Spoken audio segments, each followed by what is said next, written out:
आज उत्तर प्रदेश के एक भक्त ने प्रश्न पूछा है, जो कि उन्नाव जिले के रहने वाले हैं, कि हे गुरुदेव, मकान कैसे बनाना चाहिए और मकान का क्या महत्व है और मकान में क्या क्या सावधानी रखना चाहिए। पहली बात तो यह है, मकान की हर मनुष्य के जीवन में आवश्यकता है। एक पंछी के जीवन में घोंसले की आवश्यकता है। ये रेंगने वाले जीव जंतुओं के जीवन में एक गड्ढे बिल की आवश्यकता पड़ती है। यानी कहीं ना कहीं इस शरीर को छिपाने के लिए, बचाने के लिए, इसकी रक्षा के लिए घोंसला, मकान तो चाहिए ही। तो सर्वप्रथम ये हम समझें कि हमको मकान की आवश्यकता है। अब मकान कैसे बनाना चाहिए और कैसा बनाना चाहिए, दो बातें हैं, कैसे और कैसा। मकान कैसे बनाना चाहिए? मकान तो पैसे से ही बनेगा। कैसे बनेगा? पैसे से बनेगा। तो सवाल ये, पैसा कैसे आएगा? तो पैसा आपके बुद्धि, विवेक, मेहनत, परिश्रम से ही आएगा। आप अपना आकलन कीजिए कि हमारे पास में कितनी बुद्धि है और कितनी हमारे पास में क्षमता शरीर में है, हम क्या क्या कार्य कर सकते हैं। उस कार्य को आप छोटे से ही शुरुआत कर दीजिए, इकाई से शुरू कर दीजिए, और इकाई के बाद दहाई का नंबर आ जाता है, फिर सैकड़ा भी आ जाता है, फिर हजार आ जाता है, 10,000, लाख तक पहुंचते चले जाओगे। लेकिन कोई कार्य पहले छोटे से ही शुरू होता है। जैसे अभी आज सवेरे हमारे भक्त श्री ओम प्रकाश मेहता जी तोनहा वाले बता रहे थे, घुमा दिया, ये बता रहे थे कि MDH जो मसाला वाला है, ये पहले एक डलिया में धर करके मसाले बेचता था। आज उसका बहुत बड़ा फैक्ट्री हो गया है, बहुत बड़ा फार्म बन गया है और बहुत बड़ी उसकी व्यवस्था चल रही है। इसी प्रकार से जो है हल्दीराम नमकीन वाले हैं, इसी प्रकार से श्री च्यवन आयुर्वेद, श्री च्यवन आयुर्वेद या श्री च्यवन ब्रांड की बहुत सारी मैन्युफैक्चर प्रोडक्शन हैं अभी। लेकिन शुरुआत में जब ये श्री च्यवन ब्रांड प्रारंभ हुआ है, तब इसमें 2-4 प्रकार की दवाइयाँ श्री च्यवन आयुर्वेद कंपनी की आती थी। आज इसमें की सैकड़ों प्रकार की दवाइयाँ आती हैं, सैकड़ों बीमारियों की दवाइयाँ आती, पेटेंट दवाइयाँ आती, रामबाण दवाइयाँ आती हैं। और धीरे धीरे इसमें पहले 2-4 लोग ही काम करते थे, अब 2-4 हजार लोग काम कर रहे हैं और 10-20 हजार लोग मार्केटिंग में लगे हुए हैं। गांव-गांव इसके स्टोर, च्यवन सेंटर खोल रहे हैं, च्यवन स्टोर खोल रहे हैं, सुपर बाजार खोल रहे हैं, सुपर मॉल खोल रहे हैं और गांव-गांव में इसकी मार्केट खुल रही है। छत्तीसगढ़ में इसका बहुत बड़ा रूप तैयार हो गया है। लेकिन ये यात्रा इतनी ऊंचाई तक पहुंचने में उनको 4 वर्ष का टाइम लग गया है। तो आप किसी भी कार्य करोगे वो छोटे से ही शुरू होगा। स्टार्ट कीजिए आप, फिर वही बहुत बड़ा रूप ले लेगा और आप उन्नति कर जाओगे। चाहे जिस क्षेत्र में आप चले जाइए, आपका विकास हो सकता है। और विकास कीजिए, पैसा कमाइए। अब सवाल यह है, मकान कैसा बनाना चाहिए। यदि आप में बिजनेस करने की कला है या आप सिटी स्तर में रह रहे हैं, तो सबसे पहले आप ऑन रोड प्लाट लीजिए। प्लाट आपका छोटा हो या बड़ा हो, लेकिन ऑन रोड होना चाहिए। और रोड होनी चाहिए वो कि मेन रोड होनी चाहिए। मेन रोड वो होनी चाहिए कि मार्केट जैसी रोड होनी चाहिए। उसमें आप सबसे नीचे मंजिल में, अंडरग्राउंड में वाहन खड़े करने के लिए रास्ता दीजिए साइड से, कि लोगों के वाहन, ग्राहकों के वहां चले जाएं। और आगे साइड में अंडरग्राउंड में आप स्टोर बना दीजिए और फिर फर्स्ट फ्लोर पर दुकान बना दीजिए, सेकंड फ्लोर पर दुकान बना दीजिए और थर्ड फ्लोर पर आप अपना मकान बना लीजिए, ताकि कुछ दुकानें किराए से दे दो और कुछ दुकानें जो है तुम खुद चलाओ और उसी मकान पर ऊपर रहो। सीढ़ी भी दे दीजिए, अच्छे इंजीनियर से, आर्किटेक्ट से उसका नक्शा ले लीजिए। सोच को हमेशा बड़ा रखिए। पैसा आपके पास जितना है उतना तो है, लेकिन सोच अगर बड़ी होगी तो पैसा आता जाएगा और बड़ी सोच के अनुसार कार्य होता जाएगा। लेकिन आपकी सोच ही बड़ी नहीं है, खुदर बुदर कर रहे हो थोड़े में इधर उधर। यदि आप मान लिया ग्रामीण क्षेत्र में है, तो ग्रामीण क्षेत्र में आपके पास में थोड़ी खेती बाड़ी भी रहेगी, नहीं रहेगी तो किराए खेती बाड़ी कुछ करोगे या कुछ पशुपालन भी करोगे, क्योंकि वहाँ वही बिजनेस आपका, वही धंधा है। तो वहाँ पर मकान ऐसे बनाइए कि आप मकान के साइड से रास्ता एक दीजिए जिसमें कि ट्रैक्टर ट्राली भी पीछे जा सके। तो मकान के पीछे भी जगह छोड़िए थोड़ा, तो ट्रैक्टर ट्राली है, भूसा है, घास है, भैंस है, गाय है, जानवर हैं, कंडा है, गोबर है, ये सब पीछे साइड में हो जाना चाहिए। और मकान के आगे भी जगह छोड़िए ताकि मकान के आगे जो है आपकी गाड़ी खड़ी हो जाए। और रोड से कुछ जगह छोड़ करके फिर आप बाउंड्री उठा लीजिए, अपनी बाउंड्री उठा लीजिए 5 फीट की, 4 फीट की और या 6 फीट की, जो भी आपके पास सामर्थ्य हो। और बाउंड्री के अंदर कुछ आप लान भी लगाइए, पार्क बनाइए, कुछ थोड़ा सा फूल पौधे गमले और कुछ पेंडुला अशोक है, fishtail palm, Chinese palm, Japanese palm, बोतल पाम, इस तरह के वृक्ष लगाइए। हरा भरा वातावरण जो कि प्रदूषण से मुक्त वातावरण बनता रहे, आपको देखने में भी सुंदर लगे, आपका मन भी प्रसन्न हो जाए, ऐसा वातावरण तैयार करिए। और घर के सामने पोर्च इतना बड़ा बनाइए, पोर्च जिसमें आपकी गाड़ी भी खड़ी हो जाए। और गाड़ी खड़ी करने का भी सिस्टम पहले से रखिए, 4 व्हीलर के लिए भी, मोटरसाइकिलों के लिए भी। तो मोटरसाइकिलें तो पीछे साइड में खड़ी कर सकते हैं, लेकिन 4 व्हीलर घर के सामने साइड में खड़ी करो ताकि आगंतुक कोई आए तो आपकी गाड़ी का भी दर्शन करे, जिससे कि आपका प्रभाव भी बढ़े।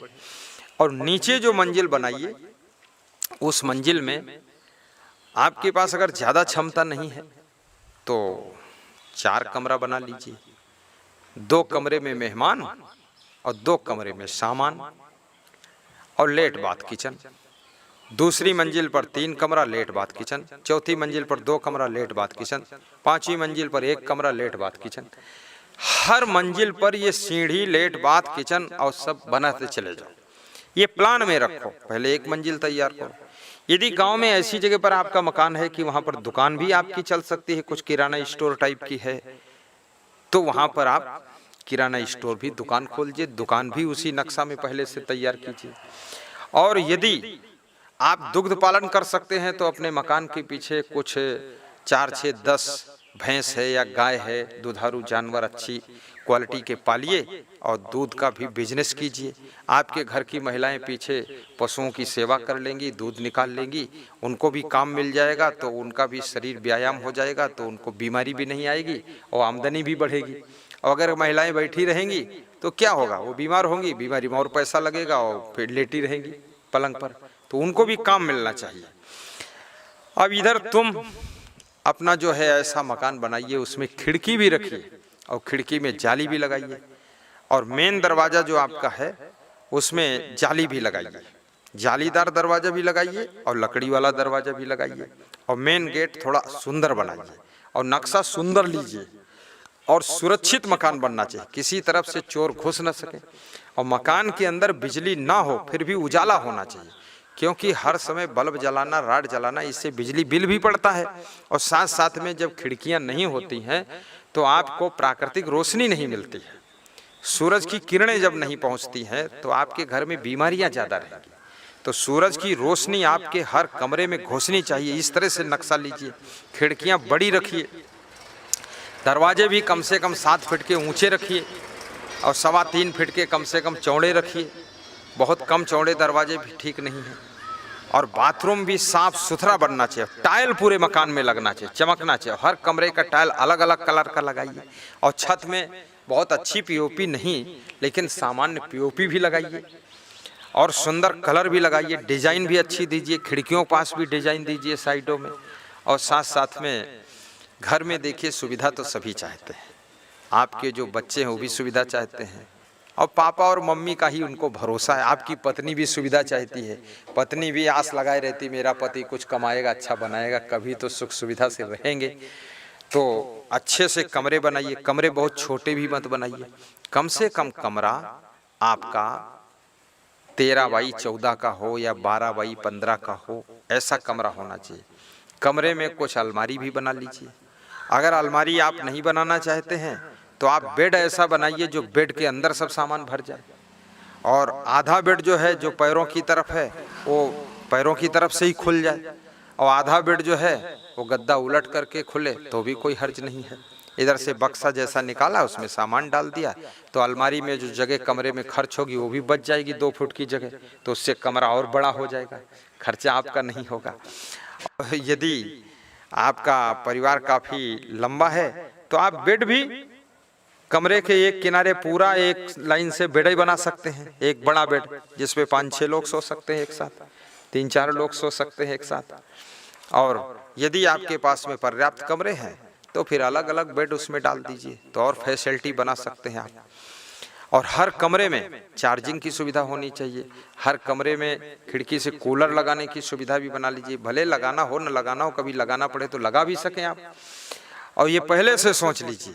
और मकान के चारों तरफ घूमने की जगह भी होना चाहिए ताकि वहाँ झाड़ू बहारू कर सको, साफ सफाई कर सको।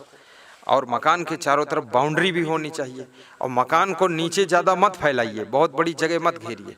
मकान के लिए आप ऊपर जाइए, आकाश में जाइए। बहुत ऊंचा मकान जब आपका होगा तो गांव के लोग भी बोलेंगे, रिश्तेदार भी बोलेंगे, और यही प्रचार होगा। वो जो पीले रंग का मकान है 4 मंजिल का, वहाँ चले जाना और उनके पड़ोस में बढ़िया गेट लगाओ, गेट पर लिखा हुआ सदगुरु द्वार, गेट पर उनके गुरु का नाम लिखा है असंगदेव द्वार, तो उसी में प्रवेश कर जाना। वही मकान है ओम प्रकाश मेहता का, और उनके यहाँ जाओ, वो घर है 4 मंजिल का, दूर से दिखेगा, उसका प्रभाव भी ज़्यादा पड़ेगा, और ऊपर हवा भी मिलेगी, ऊपर हवा भी ज़्यादा अच्छी मिलेगी। नीचे मंजिल में सामान और मेहमान लोग रह गए, उनका स्वागत सत्कार हो गया, कार खड़ी हो गई, मोटरसाइकिल, ट्रैक्टर ट्राली, पीछे भैंस जानवर सब हो गए, भूसा। और दूसरी मंजिल में आप स्वयं रहिए, और लेट बात किचन स्नान सब व्यवस्था वहाँ होना चाहिए। और तीसरी मंजिल में अपने लड़के को रखिए, बहू को रखिए। चौथी मंजिल में छोटे लड़के बहू को रख दीजिए। मकान बहुत कंजेस्टेड, बहुत कम भी नहीं बनाना चाहिए।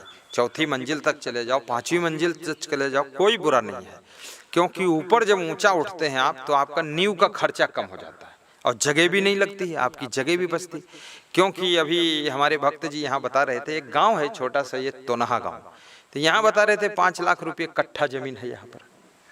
कट्ठा यहाँ की नाप में कट्ठा जो भी होता हो। और अभी पटना में बात हुई एम्स के पास में, वहाँ से 7-8 किलोमीटर दूर पर, वो बता रहे थे 6 लाख रुपए कट्ठा। तो कहाँ पटना का रेट और कहाँ यहाँ तोनहा का रेट, तो सब महंगाई बहुत है। तो नीचे जमीन लेकर हम क्यों फैलाएं, इतना मकान में क्यों फंसाएं। 5 लाख रुपए कट्ठा, अगर हम 5 कट्ठा लेते 25 लाख की हो गई, और 5 कट्ठा जमीन लेकर के हम 5 मंजिल का मकान खड़ी कर लें तो अच्छा है, नहीं तो सारा पैसा हमारा जमीने में चला गया। तो मकान इस तरह से बनाना चाहिए।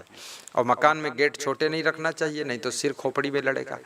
और मकान में सामान रखने की जगह भी बनाना चाहिए, क्योंकि आपकी गृहस्थी में बहुत सामान रहता है। और किचन के पास में भी किचन का स्टोर छोटा सा जरूर बनाना चाहिए। और किचन बहुत साफ सुथरा बनाना चाहिए। किचन बहुत छोटा भी मत बनाइए और बहुत बड़ा भी नहीं, आपकी जितनी आवश्यकता है उससे थोड़ा बड़ा साइज कर लीजिए। क्योंकि कभी जैसे आप 5 लोग हैं घर के, कभी 10-20 मेहमान आ गए तो भी उसी किचन में शिफ्ट हो सके, भोजन बन सके। या 50 मेहमान आ गए तो 2-4 औरतें आपके परिवार की और आ गई, देवरानी जेठानी मिलके भोजन में सहयोग करना चाहती तो वहीं पर सहयोग कर सकें। बरामदे में रोटी वोटी पूड़ी उड़ी बेल देंगी और काम वो भी हो जाएगा वहीं पर। तो उसको सोच करके, और उसमें एग्जॉस्ट भी लगाइए, धुआं निकल जाए, धुआं निकलने वाली मशीन भी लगा दीजिए। और साथ में किचन में जालीदार दरवाजा जरूर लगाइए, क्योंकि किचन का दरवाजा हर समय बंद रहना चाहिए। और जालीदार खिड़कियां भी होनी चाहिए ताकि उसमें मक्खी कोई ना आने पाए। और मकान की साफ सफाई ही शोभा होती है। और मकान को रोज साफ सुथरा करना चाहिए। ठीक से झाड़ू लगाइए, पोंछा लगाइए, फिनाइल भी छिड़क दीजिए, सैनिटाइज भी कर दीजिए। और मकान में सजावट भी रखिए, गमले भी रखिए, थोड़ा फूल पौधे भी उगाइए। और थोड़ा सा मकान के आगे जो है 1-2 ऐसे वृक्ष भी लगा दीजिए, अगर जगह पर्याप्त है तो छायादार वृक्ष लगाइए। और उसके पास में बैठने के लिए बढ़िया कुर्सी उर्सी डालिए। खुला में भी मेहमान बैठना चाहते हैं, खुला में खुद भी बैठने का मन होता, बंद कमरे में बैठे बैठे ऑक्सीजन नहीं मिलती, दम घुटता है, बीमारी बहुत आती। तो खुले में भी कुछ ऐसा इंतजाम कर लीजिए। और साफ सफाई खूब रखिए, उससे प्रभाव बढ़ता है और स्वास्थ्य अच्छा रहता है। और मकान अगर आपका बन रहा है तो आपके पास पैसे कम हो रहे हैं तो थोड़ा लोन भी ले सकते हो, लेकिन प्राइवेट फाइनेंस मत लीजिए, बैंक से लीजिए, उसमें इंटरेस्ट कम पड़ता है। और लोन ले करके भी बना दीजिए, क्योंकि एक साथ बन रहा है तो बन ही जाना चाहिए, और फिर मेहनत करके उसको अदा कर दीजिए। जैसे मान लिया 3% या 4% ब्याज ले रही है गवर्नमेंट की बैंक, तो 4 लाख लिया आपने, तो 4 तिया 12,000 रुपये ब्याज पड़ा, तो 12,000 तो रेट ही बढ़ जाएगा एक साल में सामान का। अधूरा काम छोड़ोगे, आधा सामान सब खराब होगा, इधर उधर पड़ा रहेगा, आधी बोरी सीमेंट पड़ी, कहीं कुछ पड़ा है, मोरंग इधर उधर बिखर रही है, इसके लपेट में ही काम कर देना चाहिए। और मकान के अंदर कुछ ज्ञान की बातें भी, उसके कैलेंडर टांगना चाहिए, गुरुदेव की तस्वीर भी लगाना चाहिए, और गुरुदेव की ज्ञान की बातें भी लिखना चाहिए, ताकि सबकी नज़र पड़े तो सबका स्वभाव अच्छा रहे, चरित्र अच्छा रहे, घर में शांति भी पैदा हो। और उसमें साउंड सिस्टम भी लगाना चाहिए, जिससे मधुर मधुर प्रवचन भी सुन सको, वो भी साथ में सेटिंग कर देना चाहिए। और सीसी कैमरा भी लगाना चाहिए, एक सीसी कैमरा बाहर लगाइए, मतलब है आपका मकान जो है वहीं पर लगा दीजिए। कोई आदमी मकान के अंदर एंट्री हो रहा तो कम से कम आप नहीं जान पा रहे हैं, वहाँ नहीं है, तो सीसी कैमरा बताएगा कौन अंदर आया है। और एक सीसी कैमरा अंदर भी लगा दीजिए, जहाँ आपका ड्राइंग रूम है या मेहमान रहते वहाँ भी लगाइए। एक सीसी कैमरा दूसरी मंजिल, तीसरी मंजिल, चौथी मंजिल पर भी लगाइए, क्योंकि उससे जो है पकड़ बनी रहेगी। एक सीसी कैमरा, आप सीसी कैमरे भी आजकल सस्ते सस्ते आते हैं, 2-2 हज़ार के आ जाते हैं, कोई ज़्यादा महंगे नहीं है, 1-2 तो लगा ही दीजिए। और मकान की शोभा जो है वो गाड़ी से होती है, गाड़ी भी रखिए 4 व्हीलर, और एक नहीं 2 रखिए गाड़ी, एक कहीं कुछ थोड़ा पंचर है दूसरी लेकर चल दो, एक पे लड़का जाना चाहता तो अपने लिए दूसरी रखो, ताकि रहो ठाठ से, सुविधा से रहो, दरिद्री बनकर मर रहो कमंगड़ बनकर के, और आपका मकान अच्छा बने, इसके लिए भी मैं शुभकामना करता हूँ। इसके लिए आप मेहनत भी कीजिए और धन भी कमाइए। मकान अच्छा आपका होगा तो आपके साथ अच्छे अच्छे रिश्तेदार भी जुड़ेंगे, आपके बेटी और बच्चों के विवाह भी अच्छे अच्छे घरानों में होंगे। और जितना आप कबाड़ी नाथ होगे, झोगी झोपड़ी में रहोगे, कबाड़ खाना बनाओगे, तो कबाड़ी लोगों के यहाँ भी तुम्हारा रिश्ता जुड़ेगा, कोई अच्छा आदमी तुम्हारे घर आएगा भी नहीं, मेहमानी भी नहीं करेगा। इसलिए भी मकान बनाना जरूरी है। और मकान आपका अच्छा होगा, आंधी तूफान आ गया, वर्षा होने लगी, ज़्यादा ठंडी है, आराम से कम सो तो रहे हो, नहीं रात में खाट खींच रहे हो, यहाँ कहीं पानी टपक रहा, कहीं खिड़की से पानी घुस रहा अंदर, और कहीं उधर दरवाजा से पानी घुस रहा, ये नहीं होना चाहिए। ठीक ठाक दरवाजा लगाइए, मजबूत। अगर चोर दूसरी मंजिल पर पहुंच गया है तो दूसरी से तीसरी पर ना पहुंच सके, और नीचे भी ना आ सके, और नीचे आ गया है तो ऊपर ना जा सके। ऐसे सब जगह कंट्रोल होना चाहिए, आपकी गेट कंप्लीट होना चाहिए। और सीढ़ी पर रेलिंग लगाइए, तो आपके पास कम पैसे हो तो लोहे की रेलिंग लगा दीजिए, अगर ज़्यादा पैसे हैं तो स्टील की रेलिंग लगा दीजिए। स्टील में भी एक चांदी कलर की आती, स्वर्ण कलर की आती, जो पसंद है वो लगा लीजिए, डिजाइन पसंद कर लीजिए। और सीढ़ी पर रोशनी आने के लिए कांच भी दीवार में लगनी चाहिए, पूरा दीवार मत उठा दीजिए, कांच लगाइए, शीशा लगाइए, उसमें से रोशनी आएगी। और शीशा में भी थोड़ा सा स्टील का ग्रिल लगा दीजिए, ताकि कोई फोड़े फाड़े और इधर आना चाहे कभी तो भी ना आ सके। ग्रिल कुछ तो रोकेगा वो, उसको लगा दीजिए। अंदर की तरफ ग्रिल होना चाहिए, बाहर की तरफ शीशा होना चाहिए, ताकि सुंदरता भी लगे। और जहाँ तहाँ डिजाइन भी खुद दे दीजिए। इस तरह से मकान बनाइए, और मकान सुंदर हो, सुविधाजनक हो, सुरक्षित हो, और रहने वालों का मन खुश हो जाना चाहिए, ऐसा मकान बनाइए। और मकान में बहुत सीढ़ियाँ भी मत दीजिए कि अब पोर्च में चढ़ना है तब सीढ़ी, फिर पोर्च से कमरे में जाना तब सीढ़ी। इतनी सीढ़ी बनाओगे तो तुम्हारे पैर में लड़ेगा, कहीं गिरोगे मोच खा जाओगे, तुम्हारी माँ गिर पड़ेगी, कहीं तुम्हारी पत्नी लुढ़क जाएगी तो हड्डी टूटेगी, तुम्हारा नाखून ही फूट जाएगा उसी सीढ़ी में लड़ लड़ा करके। तो बहुत सीढ़ी मत बनाओ, पोर्च भी लगभग बराबर ही रखो, आगे की फर्श से हल्की सी ढाल हो, कुछ बौछार आए तो पोर्च से बह करके बाहर चली जाए। कमरे को धोना है तो कमरे का पानी बह करके पोर्च तरफ आ जाए, बस इतना ढाल दे दो, वो भी केवल आधा इंच की ढाल होनी चाहिए, बस इतना होना चाहिए। ये सब सावधानी रखना चाहिए। और पानी पर्याप्त आना चाहिए हर बाथरूम में, मोटी टोटी लगाइए।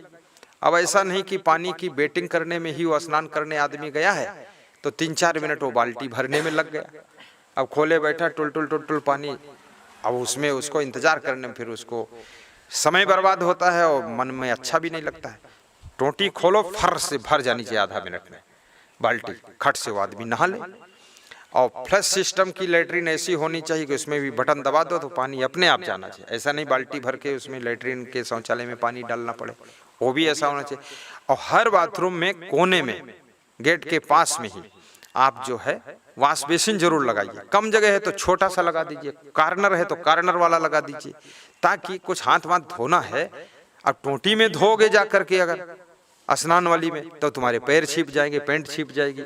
अब उसमें धो लिया हाथ थोड़ा सा, बस बात खत्म हो गई। और एक सावधानी इसमें और रखना चाहिए, बाथरूम में चाहे वो शौचालय हो या स्नान घर हो, उसमें भी खिड़की देना चाहिए। 5 फीट ऊंचाई पर खिड़की दे दीजिए, जहां से कम 5 फीट ऊंचाई पर खिड़की दे दीजिए, उसमें जाली लगा दीजिए और उसमें कांच भी लगा दीजिए।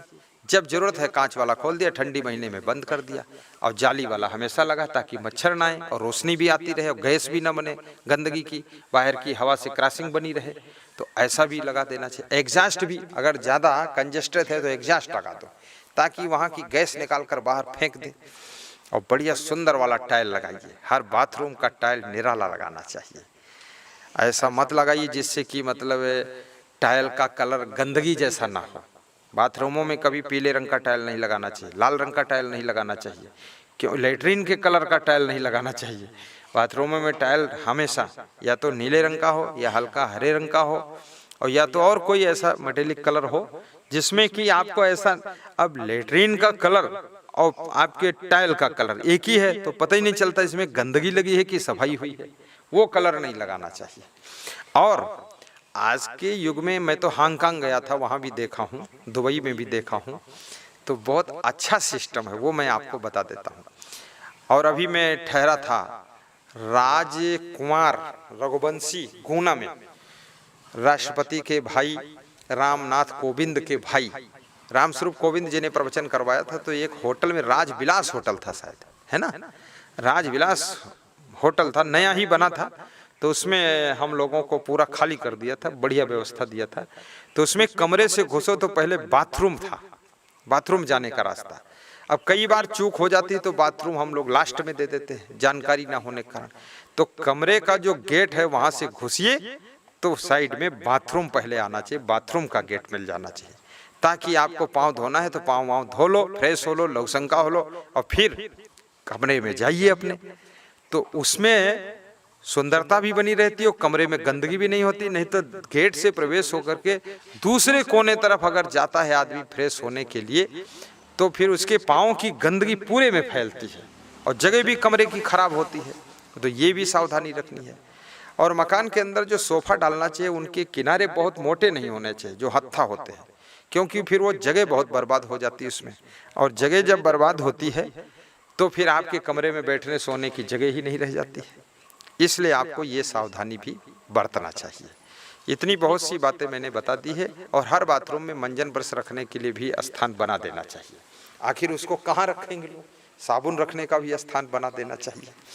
और मकान के अंदर कहीं झाड़ू, हर मंजिल में झाड़ू रखने का भी स्थान बनाना चाहिए, ताकि इधर उधर झाड़ू भी पड़ा ना रहे, गंदगी बिल्कुल नहीं रहनी चाहिए। और पाइप जितने हैं, पानी निकलने के पाइप हैं, वो सब अंडरग्राउंड दीवार के अंदर सट के निकलना चाहिए, बाहर नहीं लटकाना चाहिए। बाहर लटकाने वाले पाइप जो है प्रायः खुल जाता है उसका शिकंजा और गिर जाते हैं, टूट फूट जाते हैं, दीवार सब गंदी होती है। और हर समय आपकी व्यस्तता में इतना टाइम भी नहीं मिलता कि उसको फिर से आप करेक्शन कराते रहें या मेंटेनेंस कराते रहें, तो वो सिस्टम फिर बिगड़ जाता है और देखने में भी अभद्र लगता है। इसलिए अंदर ही डाल देना चाहिए। और इस तरह की व्यवस्था आपकी बनती चली जाएगी, आपका मकान बहुत सुंदर बन करके तैयार हो जाएगा। मैं आपको धन्यवाद भी देता हूँ और शुभकामना भी करता हूँ कि आपका मकान अच्छा बने और आपके मकान बनकर तैयार हो तो कभी हमको भी आपके मकान में आने का अवसर भी मिले, हम भी आपका मकान देखें और आप सुखी रहें, आपकी उन्नति हो।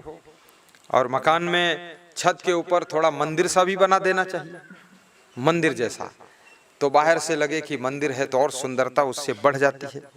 और ये भी ध्यान रखो, मकान जब बनाओ तो कभी अहंकार को मत खड़ा करो। अहंकार नहीं आना चाहिए कि मेरा मकान सबसे अच्छा है, ये है वो है, नहीं नहीं। और कभी दूसरे का भी अच्छा बने, सबका अच्छा बने। सर्वे भवन्तु सुखिनः सर्वे सन्तु निरामयाः, ऐसी भावना रखना चाहिए। और मकान कितना आपका बड़ा हो, सुंदर हो, अच्छा हो, आप संपन्न हो, लेकिन फिर भी छोटे से छोटे आदमी को भी प्रेम कीजिए, उसका स्वागत कीजिए, सत्कार कीजिए, अपने द्वार पर उसका सम्मान कीजिए। कभी ऐसा किसी को नहीं दिखना चाहिए कि जब से इनका मकान बन गया और जब से इनके पास गाड़ी आ गई, ऐंठ बढ़ गई, अहंकार बढ़ गया, अब सीधे मुंह बात नहीं करते हैं, ऐंठ कर चलते हैं, ऐसी बात नहीं आनी चाहिए। सरलता, नम्रता, सुशीलता, सभ्यता, शालीनता, ये चीजें आपको जो है सबके दिलों में बिठा देंगी, और दिल में स्थान अगर पा गए तो आपकी उन्नति और होगी। अभी तो गांव में ही मकान आपने बनाया, फिर आपका मकान राजधानी में भी बनेगा। नहीं तो जो लोग आपसे नाराज होते चले जाएंगे, आपके अहंकार के कारण जिनको चोट पहुंचती चली जाएगी, वह आपके कार्य में बाधा डालेंगे, वह नुकसान पहुंचाएंगे, तो आपकी उन्नति रुक जाएगी। इसलिए विनम्र बन करके ही रहिए, आपका उत्थान हो। बहुत से तरीके मकान बनाने के बारे में मैंने बता दिया है। और मकान में लाबी जरूर बनाई, लाबी जितनी बड़ी होगी मकान की शोभा उतनी ज्यादा बढ़ेगी। क्योंकि और लाबी में ऐसी सीढ़ी दीजिए कि लाबी में बैठने वालों को सीढ़ी पर उतरने चढ़ने वाले दिखाई दे, वो खुला सीढ़ी घूम कर जानी चाहिए, उससे लोगों को जो है आनंद आता है। लाबी में मेहमानों को बिठाइए, थोड़ा उनको खुलापन का एहसास हो, ओपन, और साथ साथ में उसमें 10-5 सोफा लगा दीजिए, 10-5 कुछ सिंपल कुर्सियां भी लगा दीजिए, टेबल भी 2-3 लगा दीजिए, टेबल पर छोटे मोटे गुलदस्ते रख दीजिए, कार्नर पर गुलदस्ते रख दीजिए, उसी में लोगों को नाश्ता कराइए, बैठकर बात कीजिए। नीचे एक लाबी जरूर होना चाहिए, हर मंजिल में लाबी की बहुत बड़ी आवश्यकता, और हर मंजिल में बालकनी की भी आवश्यकता है। क्योंकि अंदर कमरों में लोग कहाँ तक बंद रहेंगे, लोग थोड़ा बाहर की हवा भी खाना चाहते हैं, बाहर का वातावरण देखना चाहते हैं, महिलाएं भी हैं, बच्चे भी हैं। और जो बालकनी बनाइए उसमें अच्छी सी रेलिंग लगा दीजिए ताकि आपके बच्चे गिरे ना।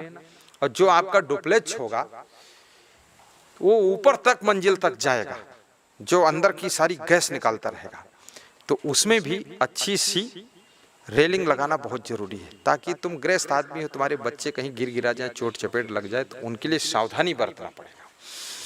और उस डुप्लेक्स के ऊपर जो है ऐसा छानी दीजिए कि रोशनी भी आए और हवा भी आए और बौछार अंदर ना आए, ताकि वो टेंशन रोज रोज ना रहे। और मजबूत काम कर दीजिए ताकि कम से कम आपको 30-40 साल उधर देखना ना पड़े घूम करके। और मकान यदि बनाया है आपने, बहुत अच्छा बनाया है, आपका मकान मान लिया 20 लाख में तैयार हो गया है और कोई उसके 30 लाख रुपए दे रहा है, तो आप बेच भी दीजिए फटाफट, और उससे अच्छी जगह मिल रही कहीं तो फिर से नया बना दीजिए, नया बना दीजिए। ये भी चतुराई सीखिए। क्योंकि हमारे एक भक्त हैं कोटा राजस्थान में, तो मैंने उनसे पूछा तुम ये मकान बनाने का काम कब से करने लगे, इंजीनियर कब से हो गए? तो बोले इंजीनियर बहुत बड़ा नहीं हूँ, लेकिन मैंने एक मकान बनाया था अपने रहने के लिए, तो मेरी वाइफ ने कहा ये पसंद नहीं, तो उसको बेच दिया, तो उसमें हमको जो है 2 लाख रुपये का प्रॉफिट मिला। फिर दूसरा बनाया तो उसने फिर उसमें बताया ये नुक्स है, कमी है, पसंद नहीं, तो उसको भी बेच दिया, उसमें हमको 3 लाख प्रॉफिट मिल गया।